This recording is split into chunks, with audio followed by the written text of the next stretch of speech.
दोस्तों, अगर शरीर को स्वस्थ रखना है तो हंसना जरूरी है और हंसने के लिए हमारे चैनल हिंदी जोक एवरीवन को लाल बटन दबाकर सब्सक्राइब कर लीजिए और बगल में जो घंटा है उसको दबाकर ऑल नोटिफिकेशन ऑन कर लीजिए ताकि हमारा वीडियो सबसे पहले आपके मोबाइल में चला जाए। गांव में एक मुसाफिर गुजर रहा था।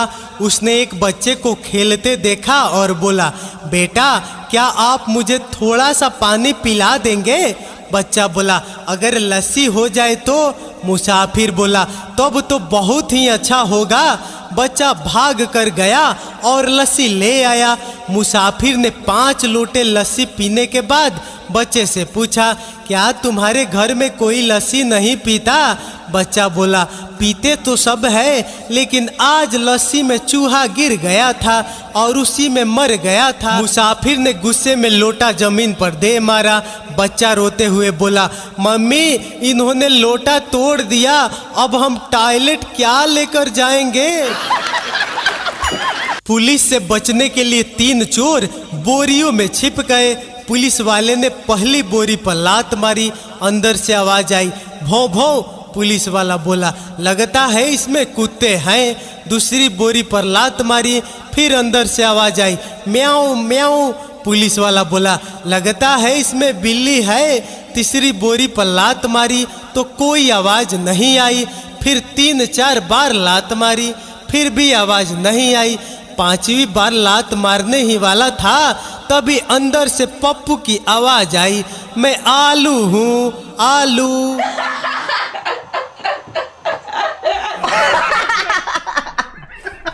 पांच सितारा होटल में एक आदमी वेटर से बोला, चाय लाओ। वेटर ने ट्रे में गर्म पानी, टी बैग, शुगर क्यूब और दूध पाउडर रख दिया। आदमी ने जैसे तैसे चाय बनाकर पी। थोड़ी देर बाद वेटर ने पूछा, सर और कुछ लेंगे? आदमी बोला, देख भाई, मन तो पकौड़े खाने का हो रहा है, लेकिन डर लग रहा है कि कहीं तू मेरे सामने तेल, बेसन, नमक, मिर्च, कढ़ाई और अंगूठी न लाकर रख दे। रात की पार्टी में एक चाचा ने पहले दाल चावल, फिर लड्डू और फिर से दाल चावल खाए। मैंने पूछा, चाचा ऐसा क्यों? चाचा बोला, सीजन खराब चल रहा है, अगर उल्टी हुई तो दाल चावल बाहर आएंगे और दस्त लगे तो भी दाल चावल, लड्डू बीच में सेफ रहेंगे। बुजुर्ग पति पत्नी एक साथ गुजर गए। जब ऊपर पहुंचे तो चित्रगुप्त ने बही खाता देखकर एक दूत से कहा, इन्हें स्वर्ग में ले जाओ। दूत उन्हें स्वर्ग में ले गया। एक आलीशान बंगले में ले जाकर बोला, आप दोनों यहाँ रहेंगे, यहाँ हर तरह का आराम है, हर तरह की सुविधा उपलब्ध है। नौकर चाकर हमेशा आपकी सेवा में रहेंगे और हाँ, आप जो भी जब भी खाना पीना चाहे आपको मिलेगा। बुजुर्ग ने पूछा, अगर हम बीमार हो गए तो डॉक्टर कहाँ मिलेगा? दूत ने बताया, स्वर्ग में कभी कोई बीमार नहीं होता। बुजुर्ग लंबी सांस छोड़ते हुए पत्नी से बोला, अगर हम लोग अपने डॉक्टर की बात न मानकर फल सब्जियों की बजाय अपनी मनमर्जी की चीजें खाते पीते तो कई साल पहले यहाँ पहुँच गए होते। एक 80 वर्ष के वृद्ध ने एक युवती से विवाह कर लिया। कुछ समय बाद वह डॉक्टर के पास गया और उससे कहा कि उसे लगता है कि वह बाप बनने वाला है। आदमी की बात सुनकर डॉक्टर ने कहा, मैं आपको एक कहानी सुनाना चाहता हूँ। एक भुलक्कड़ सा शिकारी शिकार के लिए जंगल में गया। वहाँ एकाएक उसके सामने एक शेर आ गया। उसने अपनी बंदूक निकाली और पाया कि वह बंदूक के बदले छाता लेकर आ गया है, लेकिन कुछ और न कर पाने की वजह से उसने छाते को ही शेर की तरफ तानते हुए बटन दबा दी। धाई की आवाज हुई और शेर मर गया।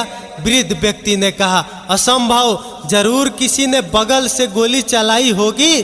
डॉक्टर बोला, बिल्कुल सही, ऐसा ही आपके साथ भी हुआ है। अब बुढ़ा बेहोश।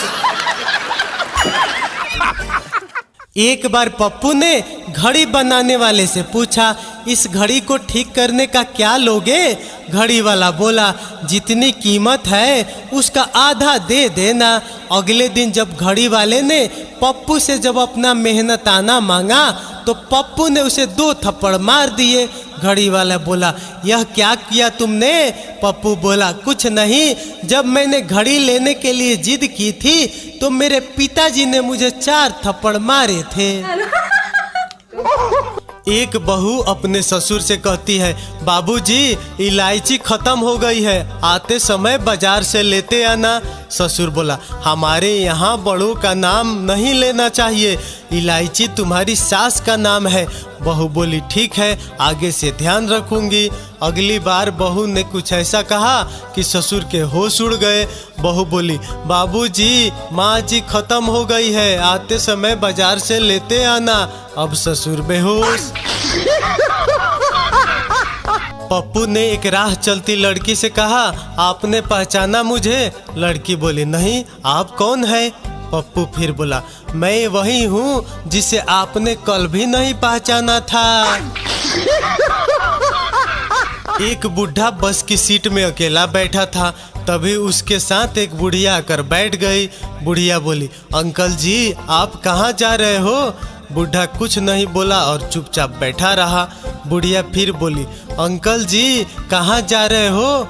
अब बूढ़े से चुप नहीं रहा गया और वह बोला, बेटी तुम बहुत सुंदर हो, जवान हो, तेरे लिए लड़का देखने जा रहा हूँ। एक आदमी छुट्टी के दिन घर पर बैठकर डीवीडी में फिल्म देख रहा था और जोर से चिल्लाया, नहीं, घोड़े से मत उतर पागल, यह एक चाल है, आगे जाल बिछाया है, बोल रहा हूँ मत उतर, पछताएगा। पत्नी बोली, कौन सी फिल्म देख रहे हो जी? पति बोला, अपनी शादी की डीवीडी देख रहा हूँ। एक कंजूस लड़के को कंजूस लड़की से प्यार हो गया। लड़की बोली, जब पिताजी सो जाएंगे तो मैं सिक्का फेंकूंगी, तुम आवाज सुनकर ऊपर आ जाना। लड़की सिक्का फेंकती है पर लड़का ऊपर नहीं आता। 1 घंटे बाद जब लड़का आया तो लड़की पूछती है, इतनी देर कहाँ लगा दी? लड़का बोलता है, अरे मैं तो सिक्का ढूंढ रहा था। तो लड़की बोलती है, अरे पागल, वो धागा बांध कर फेंका था, वापिस खींच लिया। एक परिवार में 5 बहनें थी।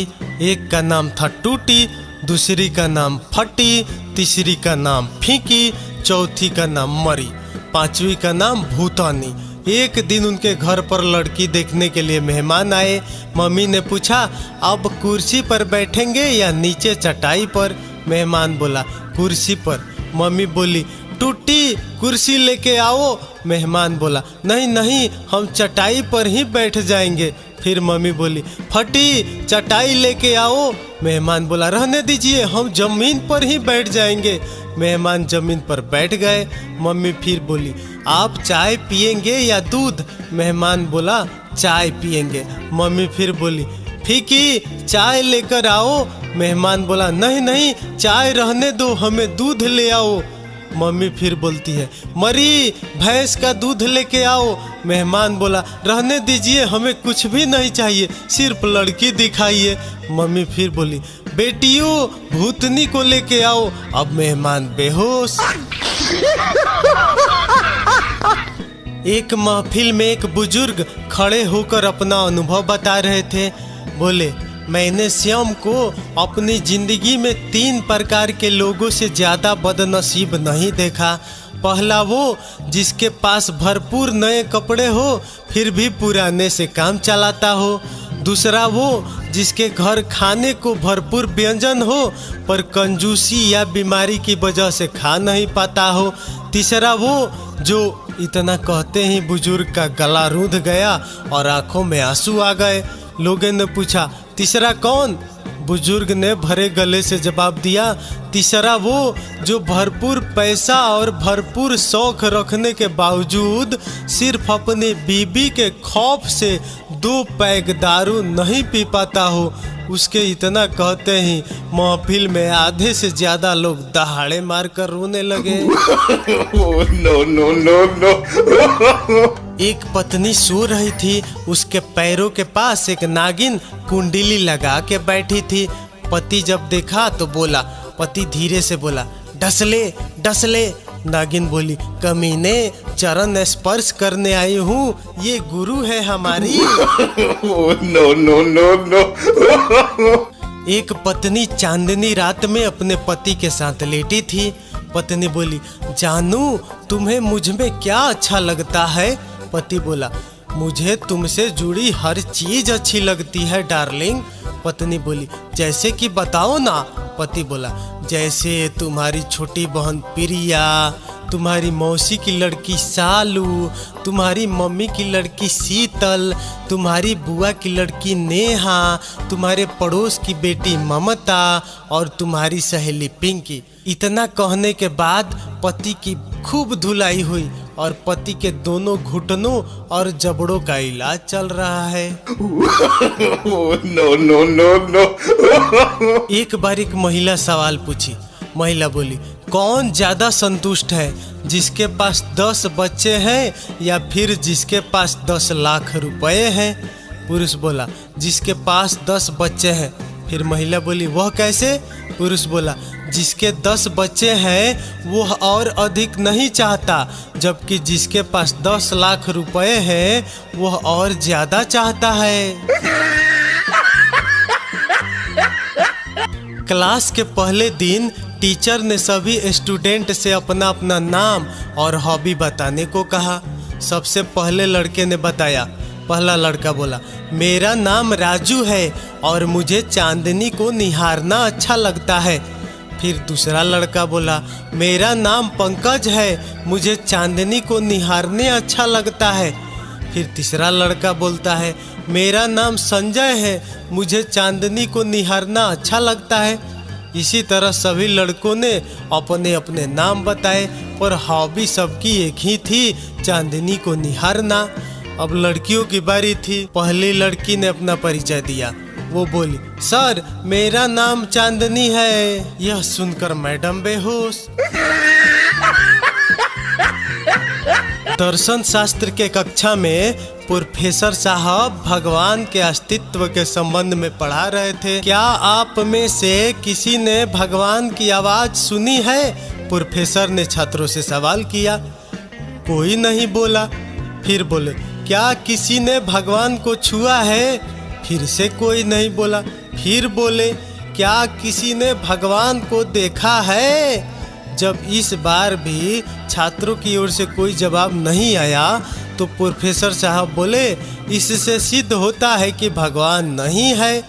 एक छात्र से नहीं रहा गया, उसने हाथ उठाकर प्रोफेसर से बोलने की अनुमति मांगी। अनुमति मिलने पर वह प्रोफेसर साहब की डेस्क के पास आकर छात्रों को संबोधित करते हुए बोला, क्या किसी ने प्रोफेसर साहब के दिमाग की आवाज़ सुनी है? कोई लड़का नहीं बोला। फिर पूछा, क्या किसी ने प्रोफेसर के दिमाग को छुआ है? फिर से कोई नहीं बोला। फिर बोला, क्या किसी ने प्रोफेसर के दिमाग को देखा है? फिर कोई आवाज़ नहीं आई। तब छात्र ने निष्कर्ष बताया, इससे सिद्ध होता है कि प्रोफेसर साहब के दिमाग ही नहीं है।